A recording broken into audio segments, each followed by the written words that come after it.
अरे किस दुनिया में हो भाई? साक्षात नारायण की दुनिया में। हाँ? क्या? कहाँ? नमस्कार, प्रणाम। कैसे हैं मित्रों? भारत के लाल में आपका स्वागत है, वंदन है, अभिनंदन है। मित्रों, क्या आपको पता है कि सारे पांडव जिंदा ही स्वर्ग पहुंचे थे या मृत्यु होने के बाद स्वर्ग पहुंचे, या फिर कोई एक पांडव या दो पांडव? चलिए आज की कहानी बताते हैं। जब महाभारत का युद्ध समाप्त होता है, उसके बाद भगवान श्री कृष्ण को एक बहेलिया तीर मारता है और श्री कृष्ण भगवान इस धरती लोक को विदा करते हैं। तो अर्जुन और सारे पांडव मिलके उनका दाह संस्कार करते हैं। दाह संस्कार करने के बाद में जो स्थिति अर्जुन की थी, जो उनको तेज था, वह तेज खत्म होने लगता है और वो दाह संस्कार करके लौट ही रहे थे तो रास्ते में कुछ भील और बहेलिए उनको चारों तरफ से घेर लेते हैं। परंतु सारे पांडव मिलके भी वह युद्ध जीत नहीं पाते हैं। तभी एक लोक कथा भी प्रचलित है कि भिल्लन लूटी गोपियां, वही अर्जुन वही बाण। तो भीलों ने सारे गोपियों को लूटा और अर्जुन बचा भी नहीं पाए थे। अब मेरा तात्पर्य ये सिर्फ बताने से इसलिए है क्योंकि मैं अब आगे की कहानी बताने के लिए जो मेन कहानी है उस पर फोकस करता हूँ कि मित्रों, हुआ ये कि राजपाट लगभग समाप्त जैसा उनको लग रहा था और सारे पांडव ऐसा सोच रहे थे कि अब हमको भी इस लोक से और आगे जाना चाहिए, क्योंकि उनकी मृत्यु का कोई कारण बन नहीं रहा था। तो वो उन लोगों ने स्वर्ग तक जिंदा चलने का एक अपना सलाह किया और सारे पांचों भाई युधिष्ठिर, भीम, अर्जुन, नकुल और सहदेव और साथ में द्रौपदी को लेके वो स्वर्ग की यात्रा पे निकल चले पड़े। जैसे ही वो हस्तिनापुर से बाहर निकलने की कोशिश करते हैं, वैसे ही उनको रास्ते में एक कुत्ता मिलता है और वो कुत्ता उनके साथ चिपक जैसे जाता है और चिपका भी ऐसा कि वो उसको भगाने का प्रयास किए, उसको दूर करने का प्रयास किए, तो वह जा नहीं रहा था, वह उन्हीं के साथ लगा हुआ था। तो धर्मराज युधिष्ठिर ने कहा कि इसको भी हमारे साथ चलने दो, अपने आप थक जाएगा, परेशान हो जाएगा तो छोड़ देगा। धीरे धीरे चलते हुए रास्ते में एक समुद्र की जगह पे पहुंचते हैं। उस समुद्र की जगह पे स्वयं अग्निदेव उपस्थित होकर और अर्जुन से कहते हैं कि हे अर्जुन, जितने भी पांडव अंतिम यात्रा के लिए जा रहे हैं वो सारे पांडवों ने कोई अस्त्र और शस्त्र धारण नहीं किया हुआ है, सिवाय तुमने गांडीव धारण किया हुआ है। तो अर्जुन का कहना था कि मैंने पूरे जीवन इस गांडीव को अपना गर्व माना है और इसी ने मेरा नाम अप्रत्याशित रूप से पूरे धरती पे हमको गौरवान्वित किया है, इसलिए मैं यह धनुष अपने साथ लेके जाना चाहता हूँ। परंतु अग्निदेव का ऐसा कहना था कि यह गांडीव हमारा है, आप हमें समर्पित कर दीजिए। तो अर्जुन ने भी यह सोचा कि अब तो हम अंतिम यात्रा के लिए जा रहे हैं, तो यह धनुष उन्होंने अग्निदेव को समर्पित कर दिया और अग्निदेव को समर्पित करने के लिए समुद्र में समर्पित कर दिया। उसके बाद धीरे धीरे वो चलने लगे। चलते चलते वो उत्तराखंड की ओर से जाते हुए और बद्रीनाथ की ओर से जाते हुए वो ऊपर बर्फीली जगह पे पहुंचते हैं, जहाँ पे सबसे पहले द्रौपदी जी का शरीर शांत होने की स्थिति पे आता है और द्रौपदी जी जैसे ही थक हार के नीचे गिरती हैं, वैसे ही उनको मृत्यु की प्राप्ति हो जाती है। तो सब पांडव ये बोलने लगे कि हमने तो ये सोचा था कि हम सशरीर जाएंगे, लेकिन द्रौपदी की मृत्यु हो गई। और भीम बहुत तेजी से रोने लगे। तो युधिष्ठिर आके उनको समझाते हैं कि भ्राता, यह जितने भी लोग हैं इनमें द्रौपदी के कुछ पाप कर्म थे जिसके कारण उनकी सशरीर स्वर्ग पहुंचने से पहले मृत्यु हो गई है। और तो अब भीम पूछते हैं कि ऐसा क्या कारण था भैया, मुझे बताइए।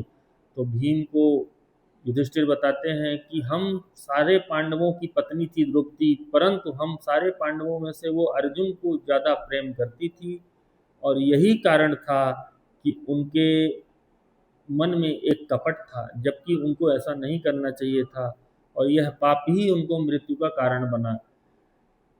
सारे पांडवों को यह समझ में आ गया कि अपने किए गए पूर्व जन्म के प्रारब्ध या उसी जन्म के प्रारब्ध, आपने जो अच्छे कार्य या बुरे कार्य किए हैं उसका पुण्य फल या पाप फल उसको मिलना तय है, चाहे वो उसी जन्म मिले या अगले जन्म मिले। इसलिए हर व्यक्ति को यह सोचना और समझना चाहिए कि हमको कैसे कर्म करना चाहिए। अच्छे कर्म करेंगे तो उसके अच्छे परिणाम मिलना निश्चित है, चाहे वो इस जन्म मिले चाहे अगले जन्म मिले। आज आपको यदि अच्छे कार्य करने के बावजूद भी बुरे परिणाम मिल रहे हैं, इसका सीधा सा मतलब है कि आपने पिछले जन्म में जो कार्य बुरे किए थे उसके परिणाम अभी मिल रहे हैं, परंतु आप जो अभी अच्छा कर्म कर रहे हैं उसके परिणाम अच्छे आपको आगे मिलेंगे। इसलिए अच्छे कर्म करते रहिए। धीरे धीरे आगे चल के सहदेव की सांसें फूलने लगती हैं और सहदेव भी मृत्युशैया पे जाके और लेट जाते हैं। फिर से भीम पुनः तेज गति से रोने लगते हैं और फिर से पूछते हैं कि भैया युधिष्ठिर, मुझे बताइए कि सहदेव में क्या कमी थी। तो उन्होंने कहा, सहदेव एक बहुत बुद्धिमान और बहुत विद्वान व्यक्ति थे, उनको हर तरह के शास्त्रों का ज्ञान था, और उनकी एक कमी थी कि वह अपने उस ज्ञान पर बहुत घमंड किया करते थे। उसी घमंड होने के कारण इतने अच्छे कार्य करने के बावजूद भी आज उनको सशरीर स्वर्ग पहुंचने से पहले ही मृत्यु का सामना करना पड़ा। फिर से सारे लोगों को समझ में आता है और धीरे धीरे वो लोग आगे बढ़ने लगते हैं। अब केवल 4 लोग ही बचे थे, परंतु साथ में एक कुत्ता था, वह उसी तरह 4 लोगों के साथ जाया जा रहा था। आगे धीरे धीरे जाते हुए नकुल की सांसें फूलने लगती हैं और नकुल मृत्युशैया पर लेट जाते हैं। अब इस बार भीम पूछते हैं कि भैया, नकुल ने क्या गलत काम किया था, इनकी क्यों मृत्यु हो गई। तो युधिष्ठिर बताते हैं कि भैया, नकुल जो है वह बहुत ही सुंदर थे और उनको अपनी सुंदरता पर घमंड था, बस उसी घमंड के कारण वो मृत्यु को प्राप्त हो गए हैं। तो यह उनकी कमी थी कि अपनी सुंदरता पे कभी भी घमंड नहीं करना चाहिए। सुंदरता तो शरीर का बाहरी आवरण है, वह एक न एक दिन समय के साथ परिवर्तित हो जाएगा। अब बचे 3 लोग, अर्जुन, भीम और युधिष्ठिर, और साथ में उनके एक कुत्ता जो धीरे धीरे उनके साथ चलता जा रहा था। कुछ दूर धीरे धीरे चलने के बाद अब बारी आती है स्वयं अर्जुन की। अर्जुन जो एक इतने वीर योद्धा, अद्वितीय योद्धा, उन्होंने भगवान श्री कृष्ण को अपने साथ में लेके महाभारत जैसा युद्ध लड़ा, सबसे पहले गीता का ज्ञान श्री कृष्ण ने अर्जुन को दिया, उनकी सांसें फूलने लगती हैं और वो मृत्युशैया को प्राप्त हो जाते हैं।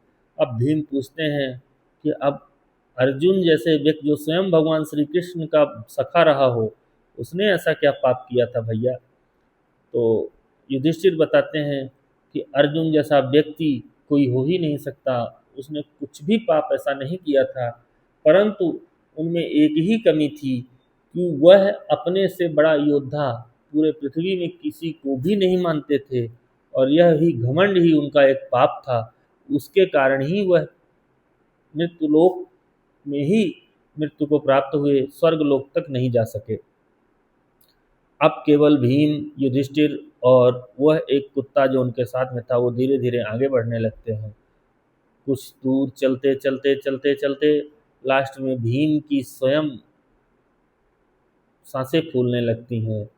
तो भीम कहते हैं कि भैया, अब हमको लगता है हमारी भी मृत्यु हो जाएगी, हमने क्या पाप किया था, हमको भी बता दीजिए। तो युधिष्ठिर कहते हैं कि मेरे भाई, तुमने कुछ पाप नहीं किया, तुम अतुलित बलशाली थे, तुमने भगवान हनुमान जी के साथ में उनको गुरु माना, तुमने भगवान श्री कृष्ण के कहे और बताए रास्ते पे चले, मैं हरदम धर्म में चला और तुमने हरदम मेरी बात मानी, तुमने धर्म युद्ध किया, और धर्म युद्ध करना भी कोई पाप नहीं था, पर तुमने भी एक वही घमंड था कि तुम अपने बल से ज़्यादा और किसी के बल को नहीं मानते थे। क्या मैं सत्य हूँ। तो उन्होंने कहा बिल्कुल सत्य कह रहे हैं भैया, और उनकी भी मृत्यु हो गई। आगे अब केवल युधिष्ठिर बचते हैं। युधिष्ठिर भी धीरे धीरे धीरे धीरे आगे बढ़ते हैं और वो कुत्ता उनके साथ रहता है। उसी समय भगवान इंद्र अपना रथ लेके प्रकट हो जाते हैं और कहते हैं, आओ युधिष्ठिर, इस रथ में बैठो, तुमको मैं स्वर्ग ले चलता हूँ। तुमने आज तक किसी भी तरह का कोई पाप ही नहीं किया, कोई अधर्म ही नहीं किया, तुम तो धर्मराज हो, तुमको सशरीर स्वर्ग चलना है। लेकिन युधिष्ठिर मना कर देते हैं। वह कहते हैं ऐसा स्वर्ग जो मेरे बिना भाइयों के हो, मैं उस स्वर्ग को ठुकरा देता हूँ। तो उन्होंने कहा युधिष्ठिर, तुम्हारे चारों भाई स्वर्ग में तुमको मिलेंगे, ऐसा मैं वचन देता हूँ, और वहाँ पे मैं उनको बैठा के आया हूँ, और जब तुम वहाँ पहुँचोगे तो चारों वहाँ पे होंगे। तो युधिष्ठिर प्रसन्न हो गए। उन्होंने कहा बिल्कुल चलिए, और उन्होंने कहा अब इस कुत्ते को भी साथ में लेके चलिए। तो इंद्र ने कहा कुत्ते ने ऐसा कोई धर्म का कार्य नहीं किया है कि मैं उसको साथ में लेके चलूंगा, धर्म का कार्य तो सिर्फ युधिष्ठिर ने किया है। तो युधिष्ठिर ने कहा कि यह मेरी शरण में है, यह हस्तिनापुर से मेरे साथ में है, मेरे पांचों भाइयों ने मेरा साथ, चारों भाइयों ने मेरा साथ छोड़ दिया, परंतु ये लगातार मेरे साथ में है, और जो मेरे साथ में है, जो मेरी शरण में है, मैं उसको नहीं छोड़ूंगा। अगर इस कुत्ते के बिना मुझे स्वर्ग जाना है तो मैं उस स्वर्ग को फिर से ठुकराता हूँ हे इंद्रदेव। तो इंद्रदेव ने कहा कि अगर तुम स्वर्ग को ठुकरा रहे हो इस कुत्ते के कारण, तो मैं जा रहा हूँ, तुमको यहीं मृत्युलोक में रहना होगा। युधिष्ठिर ने मृत्युलोक में ही रहना स्वीकार कर लिया इंद्र से। तभी वो जो कुत्ता था वो दिव्य रूप में आके स्वयं धर्मराज थे, यमराज ने अपना रूप धारण किया, और उन्होंने कहा वाह युधिष्ठिर वाह, तुम मेरे पुत्र हो। यह आज सफल हुआ कि मैं तुम जैसे एक धर्मराज का पिता हूँ। और युधिष्ठिर यमराज के पुत्र थे, आप सबको पता ही है। तीनों प्रसन्न होके और उस रथ पे बैठ के और स्वर्ग पहुंचते हैं। स्वर्ग पहुंच के देखते हैं कि उनको अपने भाई कहीं बैठे हैं कि नहीं, तो वो उनके भाई तो कहीं नहीं दिखते हैं, लेकिन दुर्योधन, जिसने अधर्म का साथ नहीं दिया बल्कि नेतृत्व किया अधर्म का, वह स्वर्ग में बैठा हुआ मिलता है। तो वह दुखी हो जाते हैं और कहते हैं कि जिसने पूरे जीवन अधर्म किया हो उसको आपने स्वर्ग में बैठा रखा है, कहाँ है मेरे भाई जो आपने वादा किया था। तो इंद्र कहते हैं कि उन्होंने कुछ पाप किए थे जिसके कारण सबसे पहले उनको नरक में भेजा गया है, और नरक की कुछ यातनाएं सह के वह स्वर्ग आ जाएंगे।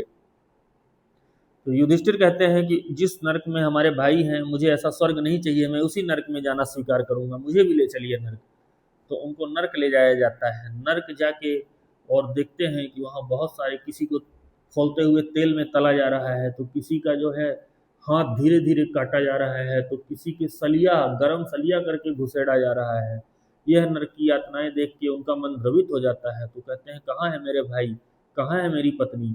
जब वो देखते हैं तो वो लोग भी चिल्ला रहे थे।